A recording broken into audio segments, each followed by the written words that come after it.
Hey, everybody. Welcome to the 10% Happier podcast. I'm your host, Dan Harris. Today, we're going to talk about how to reduce catastrophizing, interpersonal conflict, and even physical pain, while meanwhile increasing your sense of safety in your own nervous system through an innate capacity we all have.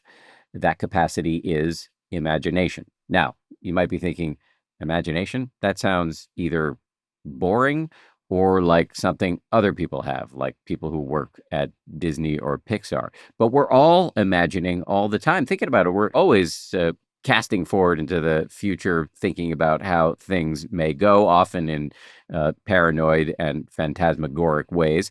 But my guest is going to talk about what she calls adaptive imagination, healthy imagination that we can use to our benefit in lots of really interesting ways. One thing you might be imagining at this point in my introduction here is that, is what you're talking about similar to the popular notion of manifestation? Well, it is, and it isn't, and we'll get into that in this interview. My guest today is Dr. Cassi Vieten. She's a clinical psychologist and the director of research at the Arthur C. Clarke Center for Human Imagination at the University of California at San Diego, where she also directs the Center for Mindfulness. And she's got a new book, which is called Imagine That: Transform How You Think, Feel, and Live with the Science of Imagination. Dr. Cassi Vieten, welcome to the show. Hey, it's great to be here, Dan. Imagination. You call it the oldest human technology. Why do you call it that? And more broadly, what is imagination in your view?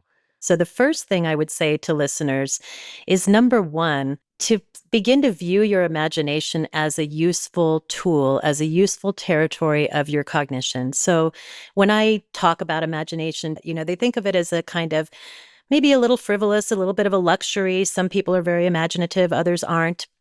But the truth is that all of us are imagining all day, every day, and it profoundly affects how we show up in the world, how we perceive reality. Learning how to use your imagination in a way that's beneficial is beneficial not only to how you experience the world, which is very important, but also to your brain, to your body, and to your health. Imagination, I guess I think about it as the oldest human technology because even as we became mammals and started to kind of understand how to survive, I believe that probably for a very long time, what you saw was what you got. It wasn't like, I wonder what's around the corner. I wonder what's over that mountain over there. Over time, there's this inner part of our cognition that has evolved, and that lets us test out situations before we get into them so that we can sort of try to figure out, who am I in this? Who will I be in this? When I'm going to a job interview, how might it go? That's the default mode network, sitting and wondering and projecting and conjecturing. And so that's one form of imagination. I call it simulation imagination. Whereas there's another form of imagination that I call generative imagination. And I know you're familiar with the research on mindfulness and now more recently on psychedelics, that there's a bit of a dampening of the default mode network. The other parts of your brain begin to light up. And especially with psychedelics, there's a ton of network interconnectivity that's happening.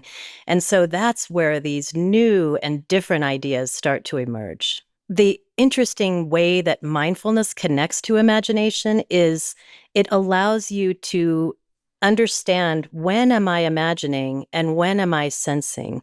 Am I telling myself a story right now? Or is this something that's apparent through my five senses?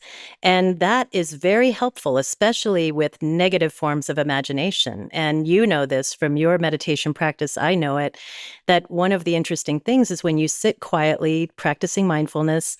My first 10-day retreat, I could not believe how much I was imagining and how much of that was negative. And so when we become aware of our imagination and how our mind wanders, we can begin to feel a little bit more empowered about, what do I want to be imagining right now? We may want to sit and be completely with exactly what is, which is the goal of many meditation techniques.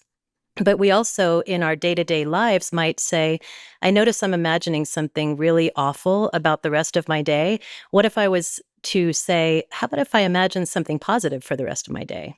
So, if I'm hearing you correctly, meditation, specifically mindfulness meditation, where we learn to have self awareness about what's happening in our mind and body at any given moment, can be useful for both forms of imagination, for the simulating, the fretful prognostication version. Just having bringing mindfulness to bear can help you see, oh, yeah, this is what I'm doing right now. Can I change the channel? And then similarly, mindfulness meditation helps you quiet the default mode and puts you in a state where you might have generative ideas. Yeah, and it's really hard to force yourself to come up with new possibilities. But one of the things we can do, as opposed to forcing it, is create the ideal conditions externally and internally to open our minds to new possibilities. And so creating the conditions internally that are conducive to imagination, that are welcoming to new possibilities, means loosening our grip on our storytelling repetitive mind. You have this, you call it an atlas of imagination. You can think of imagination as a skill, as a cognitive function, but you could also think of it as a territory of being. And when we think about it that way, creating this map of the imagination became our goal. So we call it the Atlas of Imagination. I think you mapped out 5 modes. So many different modes of imagination, but I'll start with first the three main kind of lands that are in the territory of imagination. One is the sensory. So, yes, visual, but there's also gustatory imagination. You think of great chefs can imagine how flavors might go together. And we call it sensory motor because you can also imagine how your body might move. Then we have cognitive narrative imagination. And this actually doesn't require a lot of vision. You can tell a story and you can read a fictional story, and you're not visualizing the entire time. There is a storytelling form of imagination. So that's that cognitive, narrative, logical form of imagination. And there's one more, the social and emotional imagination, imagining how another person might be feeling, imagining what you might feel under those circumstances. So this type of imagination is very involved in empathy and in compassion. I think the question that my viewers and listeners will come to this conversation with is, okay, so how do I use this to my advantage? And I believe you've come up with an acronym that helps us begin to think about how we can train this innate capacity, which you described as, at least in part, a skill. And the acronym, I believe, is VISTA, VISTA. Yeah, those are actually practices that are conducive to developing your imagination in a conscious way. VISTA stands for visualizing, ideating, sensing, transforming, and applying. So if we start with visualization, let's take self-compassion, for example.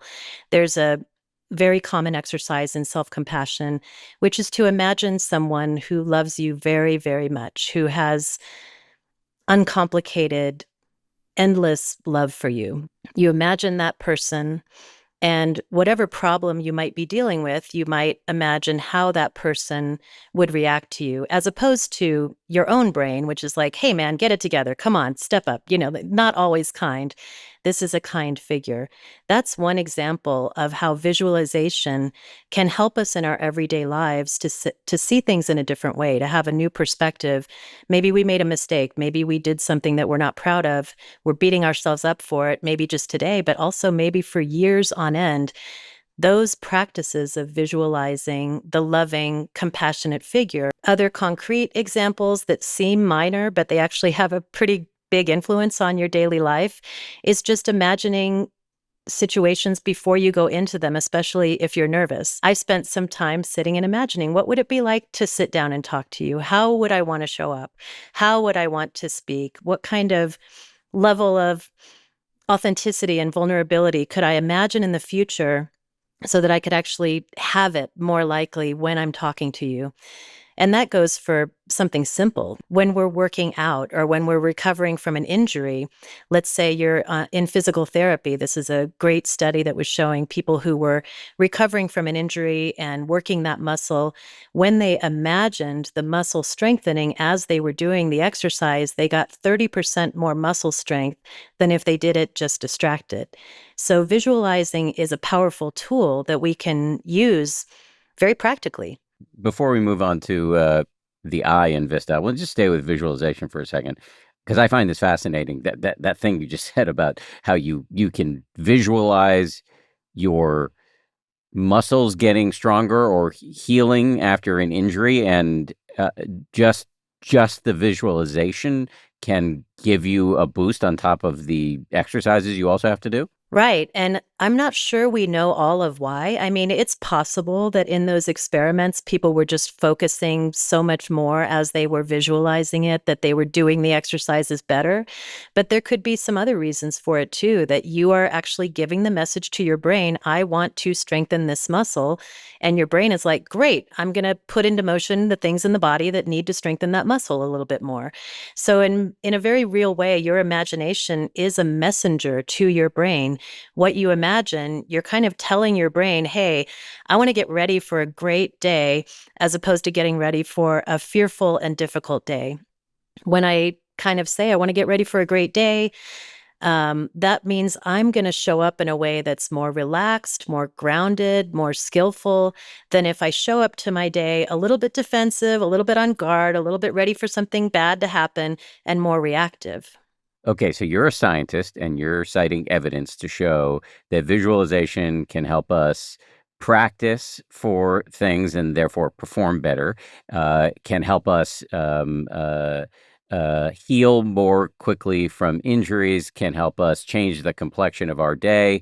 How does all of that relate to the very popular notion of manifestation, where if you just imagine something, it'll happen for you? Yeah, I am not actually a big fan of The Secret. No disrespect to people who are. I don't like the idea that if you just visualize a BMW enough, you'll get it. Like, this is not something that I think is a useful way to look at the world, because it can be magical thinking and it can also make you feel pretty bad when you didn't imagine it right. So, what I like to say is that imagination is influential, it's not deterministic. So, imagination helps influence. So when I said this study shows that when people were doing their physical therapy and imagining the muscle getting stronger, they got 30% more strength. They didn't get cured immediately. They got 30% more strength. So look at your imagination as one influential tool that you have in your toolbox that can enhance your performance. And so if we look at athletes, for example, one of the most robust bodies of literature around imagination and the oldest comes from athletes. And it's several studies now showing that if you're on a basketball team and one half of the team imagines practicing for multiple times, the other doesn't, the people who imagined practicing are going to do better in practice when they're actually playing basketball than the people who didn't. They get a boost that is on top of their natural talent. So it's a tool, but it's not magic. And when we portray it as magic, it's dangerous and irresponsible. When I wrote my book, Imagine That, based on all of this research that we've done in our lab and that we have pulled together from other researchers, I separated it into the science of imagination, the power of imagination, and the magic of imagination. And that last section was pretty hard to walk a good line, staying scientific, but also allowing myself to be exploratory. A lot of my research has been in the field of spirituality and health. And so I do believe that imagination is a way that we can delve into arenas of our consciousness that have information for us that we can't get in ordinary states of consciousness, but that can really help us in our everyday lives and in our existential lives. So, that area of our being, you could call it like underneath the subconscious. You know, we all know that when we're in therapy, sometimes when we're in meditation, there are symbols or things that arise that we say, oh man, or psychedelics, let's say. People have profound experiences that are mystical in psychedelics that happen potentially in their imagination or maybe in, I don't know, some different form of inner reality. And it changes their lives for the better. I mean, we are seeing people who are having profound reductions in post-traumatic stress symptoms, people who are combat veterans. And it's not like they just had a thought, oh, I see. I can still live a safe and fulfilling life even after some of the things I've experienced. That thought comes often after they've had some imaginative experience that doesn't just tell them, it shows them or it communicates to them in this different way.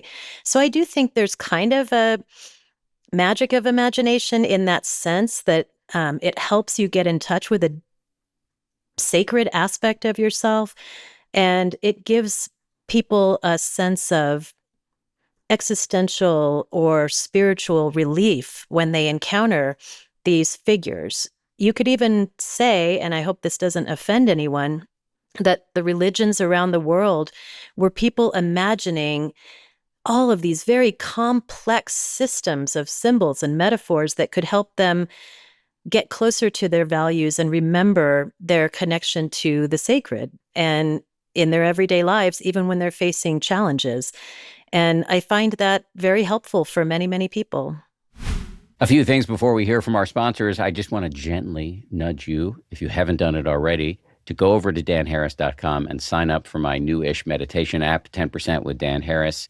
I am so proud of what we're doing over there. We've got all of these live video sessions at least once a week where you can meditate with me or one of our amazing teachers and then get your questions answered. We've also got courses from legendary teachers like Sharon Salzberg and Joseph Goldstein. We've got a growing library of guided meditations from teachers like Sharon and Joseph, but also Sebene Selassie, Jeff Warren, and on and on.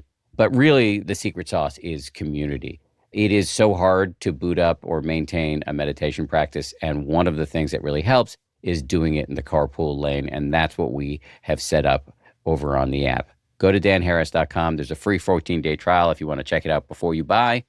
We'll be right back after this.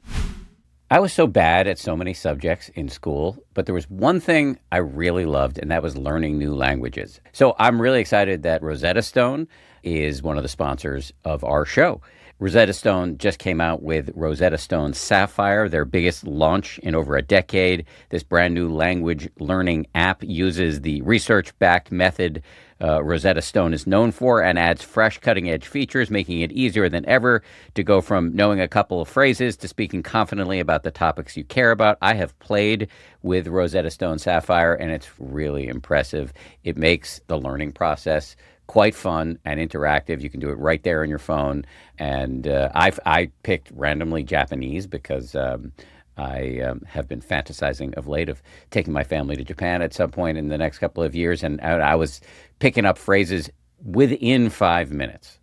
One of the coolest new features is something called Chat Missions, which turns conversation practice into a game. It's a supportive way to build confidence before putting your language skills to use in real life. If you want to take your language skills to the next level, don't wait to try Rosetta Stone Sapphire. 10% happier listeners can get 20% off their Rosetta Stone Sapphire subscription when they sign up today. This gets you access to Rosetta Stone Sapphire in 25 languages. Visit rosettastone.com/happier. So I take your point that there is some magic, you might call it mystery here, especially when you think about psychedelics, although I do want to come back to that in a second. But the important point to remember as it pertains to manifestation is that if you peddle that as some sort of magical cure-all that defies the laws of physics, then, like, for example, I can cure my breast cancer without going to see an oncologist just by the power of positive thinking. That's when things can go haywire. It's super interesting because for a while I was thinking, okay, positive imagination, negative imagination, that's what we're really talking about here. And I remember coming to a point where I said, no, it's not about positive and negative. It's about adaptive and maladaptive, because adaptive, healthy imagination, it slants towards things that are more positive or more pleasant, but there are uses of negative imagination that are not maladaptive. If you think about, for example, all of the dystopian novels that people write, it's not that those are damaging. They're actually ways for us to explore what might happen to us if we go down a path. 1984, that book was about a warning to us about how we could fall into getting lost. And all of us can get lost. That serves an adaptive purpose. And even some of your own negative imagination serves an adaptive purpose. You do not want to cross the street against the light because you can kind of imagine getting hit by a bus. You don't want to test that, right? You want to test it in your imagination, not in reality. At the same time, maladaptive imagination tends towards the negative. Mostly negative imagining is what is not great for us. But there are forms of, quote, positive imagining that can also not be great for us. Imagining that I could cure my own breast cancer and I don't need to avail myself of Western medicine, or worse, imagining that I have it because for some reason I wasn't imagining correctly or I wasn't thinking correctly. Such a terrible thing to say to someone. I mean, I have been in situations with mothers of very ill infants, and if that worked, believe me, they would have done it, right? They would have found a way.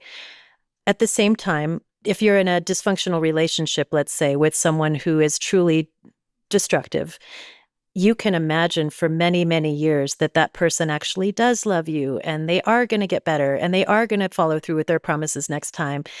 That's a positive view, but it's not very helpful for you. It's better for you to kind of see what's going on.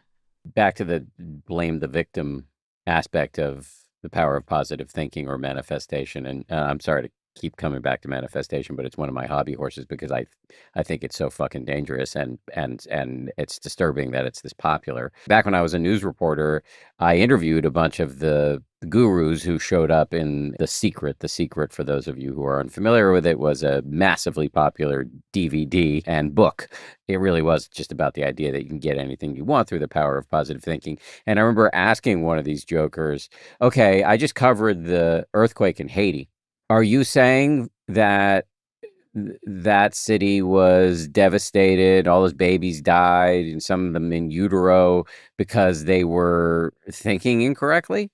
And, he folded like a cheap lawn chair, whichever one of these gurus I was interviewing at the time.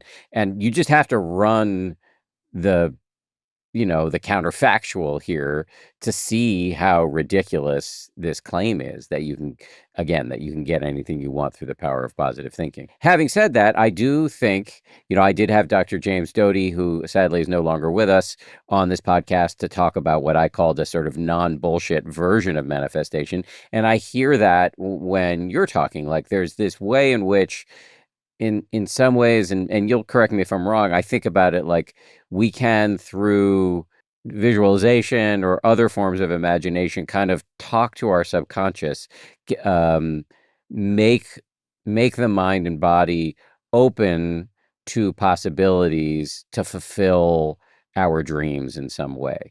That's what I took from Doty. Does that jibe with how you? Yeah, absolutely. I mean, I never want to disrespect anybody's work. Like, I do feel like a lot of people opened their mind when they read The Secret. It was, to me, oversimplified and went way too far. But there were people who were like, I'm wait a minute. laughing because I want to disrespect that work. I know, I hear you. But, at the same time, sometimes, Arthur C. Clarke is our namesake at the Arthur C. Clarke Center for Human Imagination. And he said sometimes to find the limits of the possible, you have to go beyond them a little into the impossible. And this is, again, where mindfulness comes in, is another good quote that I just love is, some truths can only be found in fiction. And so when we bring mindfulness to our imagination, we can say, look, imagination is a realm where definitely everything is not accurate. In fact, accuracy is sort of irrelevant in the territory of imagination. What we want to do is say, does the imagination hold value for us? Does it hold information for us that we can't get in any other way? And so another thing that is a great research finding is, so there's this research on storytelling. And when somebody is telling a story to a group of people, and they've done this with doing the EEG of the storyteller, and they're getting the EEG of the people in the room. When they're telling them information, they don't really get very entrained, like the people's mirror neurons are not activating. And, they may be learning conceptually, but they're sort of like, okay, I'm processing what you're saying. When people are telling a story, it's more like the mirror neurons are getting activated and they're learning in a different way when they hear a story as opposed to just information. Of course, the great teachers know this. They tell what Jesus used parables, right? We know that telling a story captures the imagination and teaches people in a different way than giving them information. And so it's important for us to, I think, realize, why do we go to movies? Why do we go see art? Why do we watch Shakespeare over and over and over again? Partly entertainment, partly distraction, partly, respecting a craft. But we also go because those things are teaching us things about life that are ineffable. They can't be said in logical, linear language. Poetry, these things hold truths for us, and they come out of that imaginative realm. We're going Heavy to sigh. keep sighing only. Yes, I think everything you're saying is really interesting, and we only disagree on my overabundance of desire to disrespect the secret people. Before we continue marching through the VISTA acronym and the various ways in which we can work with our imagination to benefit ourselves and others. Just a question about our modern world, which is so focused on perfection, productivity, optimization, checking things off our to-do list. And I don't say this with any judgment because I do all of this stuff myself. Can the way we're living now be a hindrance when it comes to accessing and utilizing our imagination? Well, of course I'm biased, right? But I would say absolutely yes. I mean, how many multiple choice exams did you take in your K through 12 education showing you that there were only kind of 4 possible answers and only one that was right? Okay, that's true for some very determined aspects of our lives, but most of the issues that we all face in our everyday lives, in our families, in business, in healthcare, and medicine, there aren't only 4 possible answers, and there's not even only one right one. And so we've all almost been taught to prematurely constrain ourselves to only what is immediately applicable and productive and usable right now, and to edit out anything else, and to be in a real hurry when we're doing these things. And intelligence in some ways has been defined by the ability to race to an applicable solution. But I would warn us against only living in that domain, because there are ways of knowing that go beyond those kind of highly categorized, very simplistic, reductionistic, deterministic ways of knowing. And this is what our greatest inventors, Einstein, Tesla, these people were thinking way outside of the box. Galileo, and even people that we know in our everyday lives. You can probably think of someone in your life now that somehow always has a greater perspective, and they always bring in some kind of brand new idea or a brand new way of looking at things that moves the conversation forward. So what we know about imagination is it's different from creativity. And here's how. Imagination is spending time in a field of possibilities, opening yourself up to adjacent possibles, right? To even far possibles, and allowing yourself to spend quite a bit of time there so that different things can come in that bypass the previous categories or the rigid meaning systems that we've created in our lives. This can happen in a relationship, and it can happen at a paradigm level, and everything in between. And so the rush to make something productive, to move those possibilities into what philosophers of imagination called constraint, not a bad thing. Constraint is actually a good thing, because when we move into constraint, which means, okay, but what do we actually have the tools for, and what's actually feasible, and what could happen in this setting, When we race to that too quickly, we leave out a ton of possibilities that if we were to spend more time with them, we might realize, oh, wait, that could actually be feasible in a situation, that could be applied. So the encouragement is to spend more time in the open field of possibilities. And this moves into VISTA, right? Ideating, sensing, transforming, and applying. See if we can move it into creativity. The conditions that foster creativity are not that open, huge mindedness. It's actually, how can I make something that will actually work? And that's how we move from imagination into creativity. So places like Pixar, Google, Apple, they've all come to the conclusion that they have to give many of their employees time to just imagine so that they can come up with outside the box solutions and not be kind of harnessed into a productive mindset every minute of every day. Makes sense. And every time I, you know, give myself time to go on meditation retreat or take a walk or whatever, or meditate, that's when the best stuff happens, as opposed to when I'm trying to bulldoze my way towards solutions. Just take us back through the rest of Vista, so briefly, just so we know what it is. Yeah, so VISTA, visualizing, we've talked about. Ideating. This is things like thought experiments or imagining counterfactuals or imagining ways that things could be different and using those thought experiments to explore the problem that you're trying to solve, right? So what you're doing is changing the way you think temporarily, letting go of some of the constraints for a little bit and saying, but what if I was able to do this without anxiety? What if I was able to have a different view on things?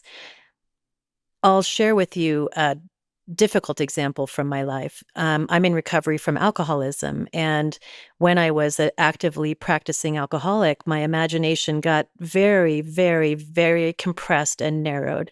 And this happens for people in addiction. It happens for people in depression. It happens for people in anxiety, where the possibilities get very small. So you can drink or you can feel terrible. Those were the two possibilities. And my choice was often to drink, which became untenable over time because it's, extremely harmful. Then my imagination told me, if you tell anyone that you need help, you are going to be black marked forever. You're going to be seen as irretrievably impaired.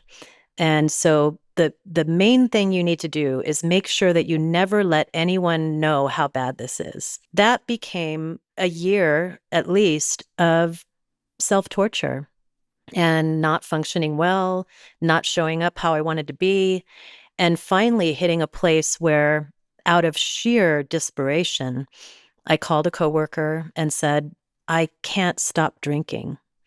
And they came to my house and said, oh my God, we love you so much. Take the next month off, find treatment. Don't worry, we've got everything covered. I mean, that was a year of me imagining that the response would be, we hate you, you're terrible, you're a huge failure. When the real response was, oh my gosh, please take care of yourself, we've got it covered. That's what I mean about opening up your imagination. And we don't want to wait until we're desperate and at the very end of our rope to open up our imagination and say, is there a different solution for my marriage that feels like it's gone dead? Is there a different solution for my kid who won't talk to me? Is there a different solution that I can imagine, as opposed to looping around the same thought patterns over and over and over and over and not getting anywhere? I'm sorry to hear about that struggle you had. It's very brave of you to talk about it here. I've never heard anybody call themselves a practicing alcoholic. I kind of like that Oh, phraseology. yeah. No, I was definitely Yeah, actively yeah, practicing. yeah. Well, I'm glad you're on the other side of it. So that's ideating, now made vividly clear to us through your willingness to be vulnerable. Remind me, what is the S in Vista? S is sensing.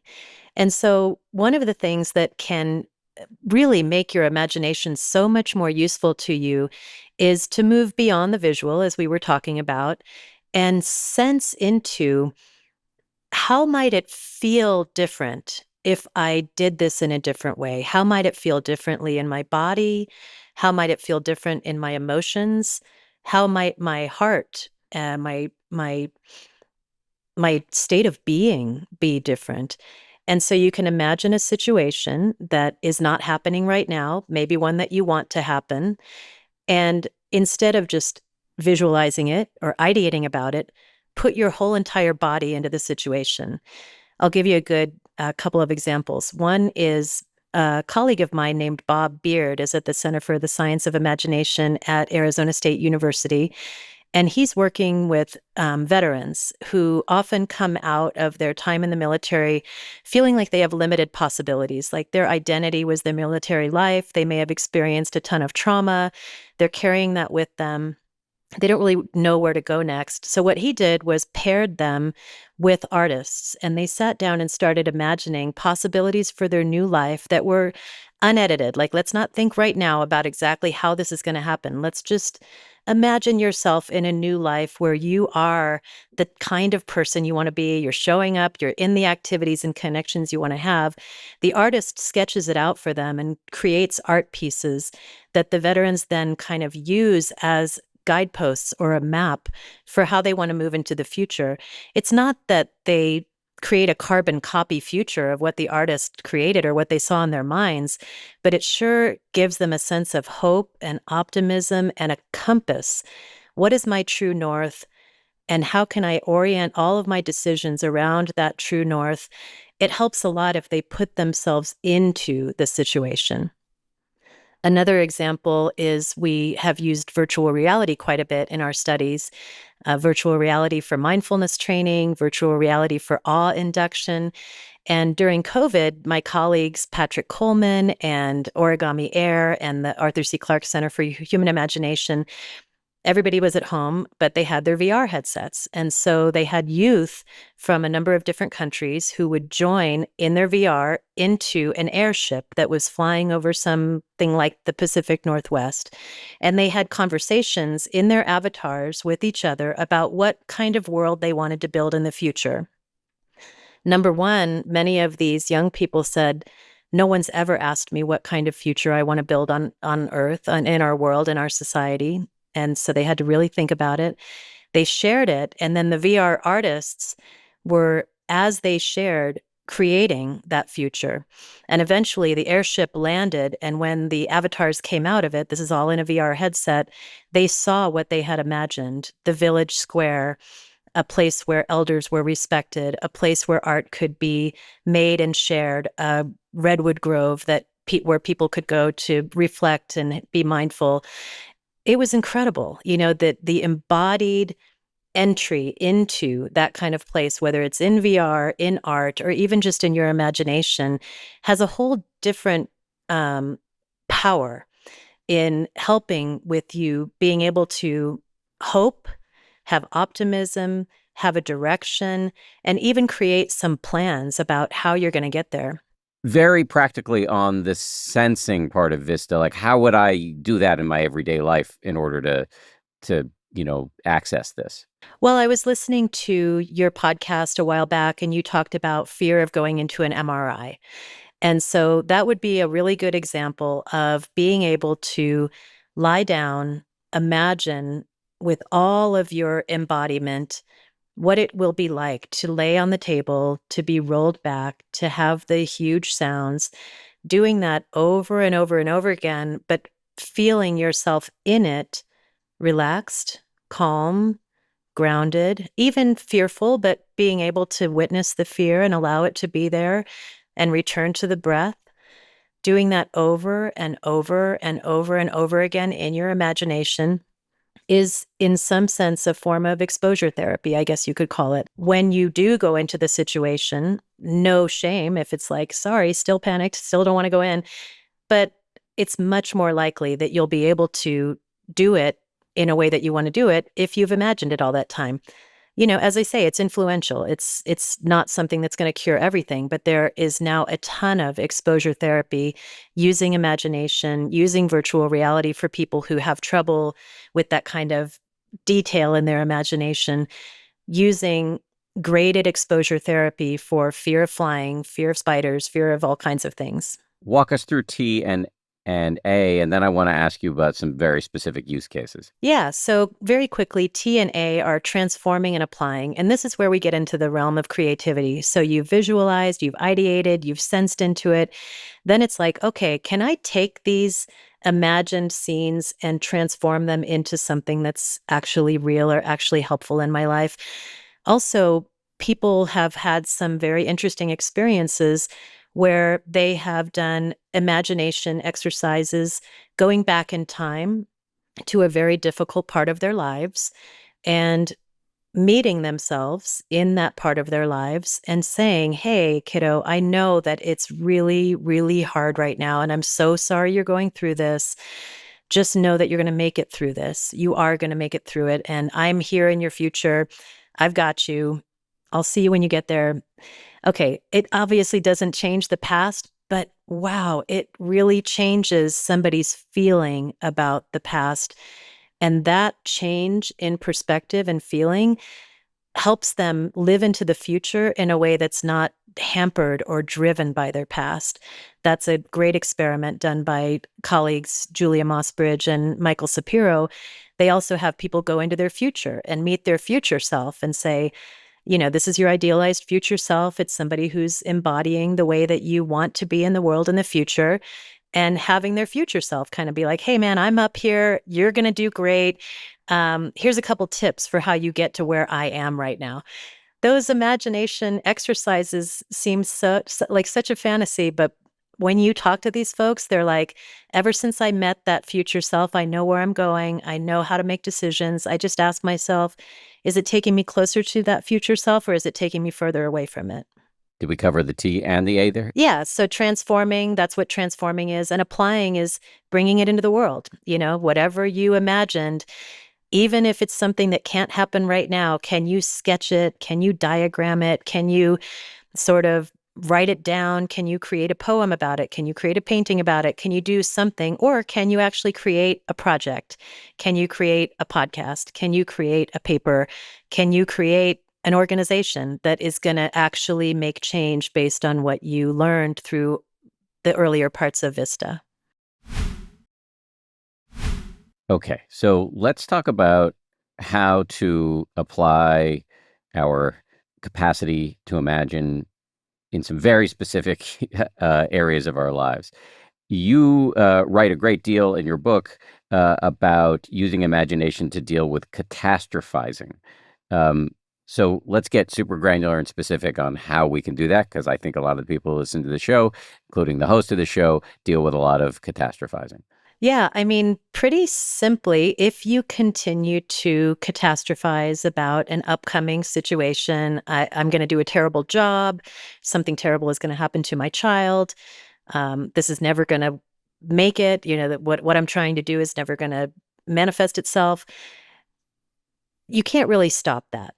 As you know from mindfulness practice, we can become aware of those thinking patterns and see them as thinking patterns and stories.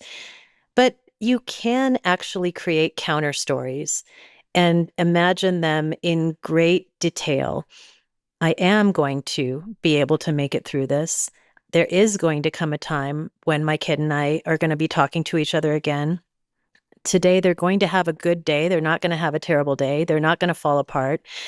And sometimes those imaginings they hold information for you that you didn't know about before. So it's not like my kid's having a super hard time. They're struggling a lot. Maybe they're not doing well in school. They're calling me saying they feel depressed. That is understandably terrifying. And you can't get out of it through imagining your way out of it. But you can consider a time in the future when your kid is coming out of it, you're back in connection, they're doing well. And you might say, you know what, that kid, they actually need more structure, or they need more time in nature. They need more art. They need more encouragement for their singing. Maybe you're someone who's like, dude, you're never going to make a living singing. Like, it's not a good idea for me to encourage you to sing. But through your imagination, you say, you know what? It actually is a good idea for me to encourage them to sing, because when do I see my kid come alive? It's when they're singing. Let me put more effort and energy into that. I want to share too, great form of therapy called Geek therapy that I write about in the book, where kids who are deeply into their fandoms, deeply into their screens, obsessed with Fortnite or, the world of Harry Potter, these geek therapists will talk to them about their fandom and they'll say things like, okay, you're having a hard time at school.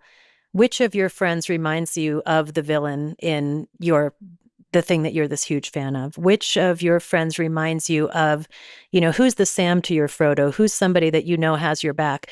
All of a sudden, through these stories, these kids are opening up, and this is a way they understand their lives and they're willing to share their emotions through doing it in this mediated way in what they're such a huge fan of. So you said a lot there. I just want to go back to the sort of the base case of me or anybody watching or listening worrying about a specific thing and then catastrophizing about it. Again, the kind of maladaptive imagination that we talked Yeah. about at the beginning of this conversation, and how we can use adaptive imagination to calm the nervous system. And you said something like kind of imagining it going well. So, for example, if I haven't done a public speaking gig in a long time, usually if it's on television, I'll be nervous for 48 to 72 hours beforehand. And I think what you're saying is I can actually just imagine that it goes really well and that I've helped people and had a good time. When in your life are you the most grounded, comfortable, and in flow? So if you imagine the times in your life when you're most grounded, comfortable, and in flow, when you feel like you are at the top of your game and stuff is just coming through you, you're not having to create it, feels great. I did this when I had a public speaking fear, and I was literally backstage, and I'm a soccer player. And so I thought about when are the times when I feel at a very embodied level the best I ever feel? It's when I'm playing soccer. And so I said, just get out on that stage and put the ball in the net. And that framing of a different way of kind of storytelling, I was like in my uniform, in my cleats, in my imagination, walking onto the stage. And I'm like, hey, everybody, how's it going? It's the bringing in the soccer imagination didn't make me play soccer on stage. It made me speak well because I was imagining a time that I do feel that way. Okay, let me ask you about another specific use case for the imagination. You say we can use it when we find ourselves in conflict with other people. Obviously, one of the greatest stressors of most of our lives is difficulties with other people. And it's often because the two people in the situation, or more than two people in the situation, have very different worlds that they're living in. And that really tells you how much imagination is a part of the world you live in. If two of you are having the exact same experience and you are seeing it completely differently, it's not the sensing of the experience that's different. It's what you're imagining about the experience. So, a partner doesn't take out the trash for 3 days when it's their job and it's sitting there smelling and overflowing. You're imagining, this person is just showing me how much they don't respect me. They're showing me how much they don't care about our home. The other person not doing it is saying, I am so overwhelmed. I'm almost immobilized by life. Like I can't even get myself to face the trash. you know, they're not thinking at all about you. They're not thinking about whether or not they respect you or whether or not they care about their home. They're like, I can't face it. I can't even do it right now. So you're having two different imagined experiences. And what you can do is become curious. What are you imagining about this? When you don't do this, I'm imagining that you are saying, I don't really care about her and I don't really care about my house. And I want to know, what are you experiencing about this? Hopefully people have enough insight to say, I just feel like I can't face it. I can't do it right now. And I don't even, I don't want to ask for help, or it's so low on my priority list right now. I'm so stressed about other things. And as we share what we're imagining with each other, it becomes clearer and the pathway through it can become clearer. You have this term, the inevitability loop, and that we can use imagination to interrupt it. You might have just described it, but just in case you haven't, I want to throw that out there as something you can respond to. Yeah, I mean, it's just that this is the way it is. It's the way it has to be. It's the way it always will be. That thought is goes against what you and I understand as the obviously the temporary nature of reality. Um, and in order to get beyond that feeling of inevitability, we must sit back.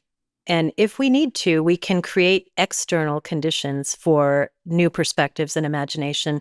One of the things I really loved about the acronym VISTA is if you go to the top of a mountain or you go to a place with a huge view or you go to the ocean, even if you look at those images on your screen, it can really help you dial out your imagination to have a sense of awe. You've probably had Dacher Keltner on the podcast. Awe is, your mouth drops open, your eyes open, your pupils dilate. You even make a sound sometimes like, ah, right? You're actually opening to some new possibility. And so if you're stuck in a thought of either inevitability or in there's only two choices and I can't decide which one to make, most of the time, there are many, many more than two choices, certainly more than one. And if you can't bust out of that yourself, you can try going outside, exposing yourself to these huge vistas. You can try many other ways of delving into your imagination, having something come out of it.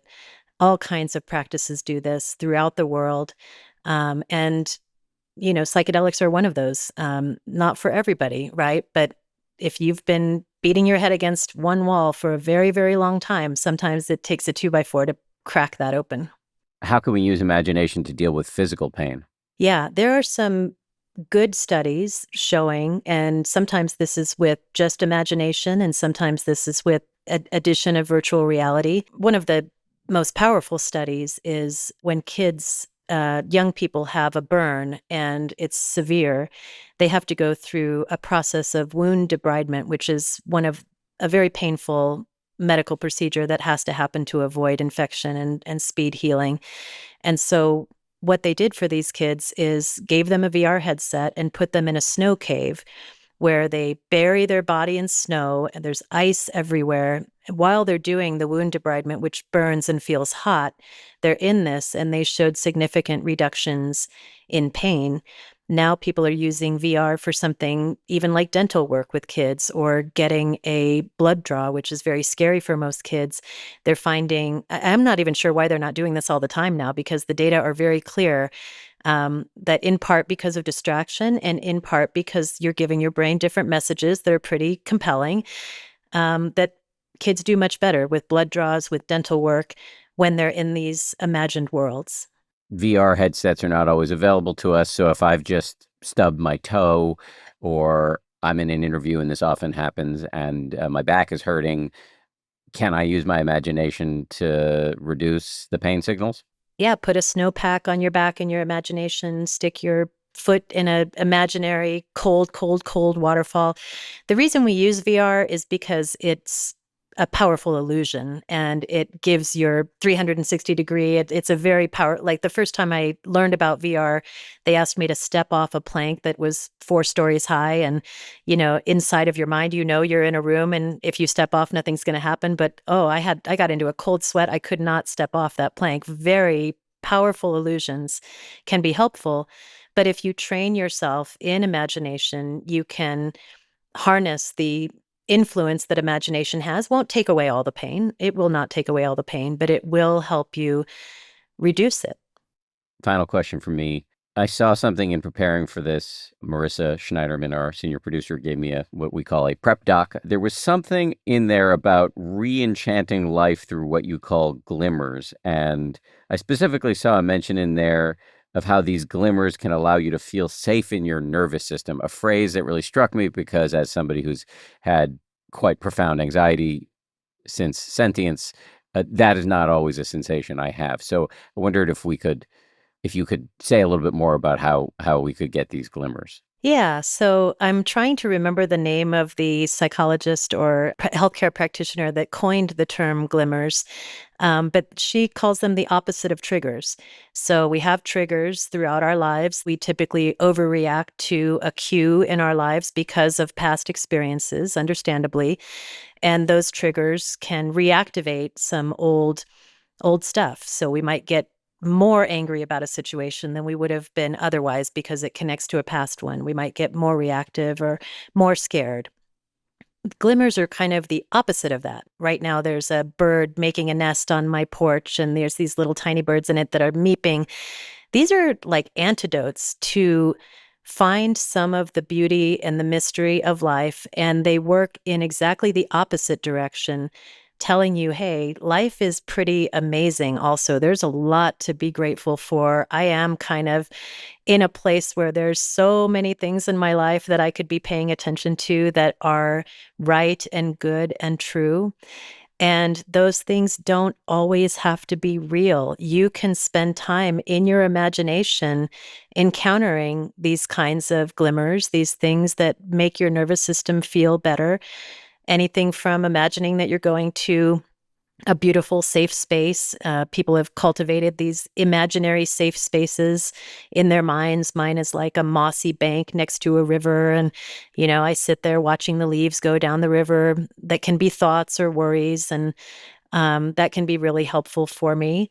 And what Rick Hansen calls taking in the good. So you can imagine wonderful things that have happened that you haven't savored completely or that you can savor over and over again. I mean, I can still savor when I was home with my daughter 25 years ago as a baby and sitting in a rocking chair with the sunlight filtering through the glass, little motes of dust, and smelling the top of her head that smelled like a loaf of bread, and the profoundly powerful love that I had for her in my arms. It can be a long time ago. It can be yesterday.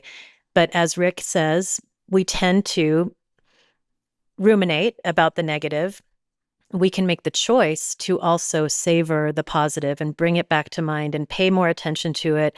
Recognize that our brains aren't wired necessarily to focus on those things because they're not threatening, but in fact, they can become biochemical antidotes to the stressors in our lives if we take that time to spend time with savoring those experiences. You were just at the end of that answer talking about taking in the good. I'm going to go back to the first thing you mentioned, which is about the safe space, or sometimes it's referred to as a happy place. And these are like pretty. These ideas have been degraded by I know, having so achieved cliche, right? cliche. I Yes, know, I know. It yes. sometimes I cringe myself. I'm like, "Oh, come on, you just spent 5 years of research showing things that are common knowledge or were being talked about in the '70s." But, some of them have this very powerful negative truth in them, and we need to be reminded, and luckily now we have the tools of neuroscience to help us see that they're not just fantasies. They are having an impact in our biochemical makeup in our brains. And, I personally believe that our subjective experience is just as important as pictures of brains. But hey, it's pretty validating to see those pictures of brains and be like, hey, it is making a difference. Yes, and I used the happy place imagination technique when I was taking flights with my exposure therapist when I was in the middle of panic disorder on planes. Although I still have it, but not as bad. And imagining sitting on the beach with my family actually was quite helpful. Not a panacea, but quite helpful. Just in closing, can you just remind everybody, Dr. Vieten, of the name of your new book and anything else you've put out into the world? Yeah, it's Imagine That. Transform how you think, feel, and live with the science of imagination. You can find us at the Arthur C. Clarke Center for Human Imagination. We'll be having an Imagination Summit August 11th when the book launches. And if you missed that, then you can find that at the Heart Mind Institute. And I'll also be teaching a workshop on imagination at the Esalen Institute in December. Cassi, thank you. Thank you, Dan. Thank you so much to everybody who works so hard to make this show. 10% Happier is produced by Tara Anderson. Our recording and engineering is handled by the great folks over at Pod People. Marissa Schneiderman is our senior producer. DJ Kashmir is our executive producer. And Nick Thorburn of the great indie rock band Islands wrote our theme. One last thing I want to say before you go. If you enjoy this show, please do me/us a solid. Follow the show and leave a rating and a review on whatever platform you watch or listen to us on. It only takes a minute, it's free, and it really helps new people find us and spread the good news that the mind is trainable. Thank you. Sincerely, I mean it. Thank you.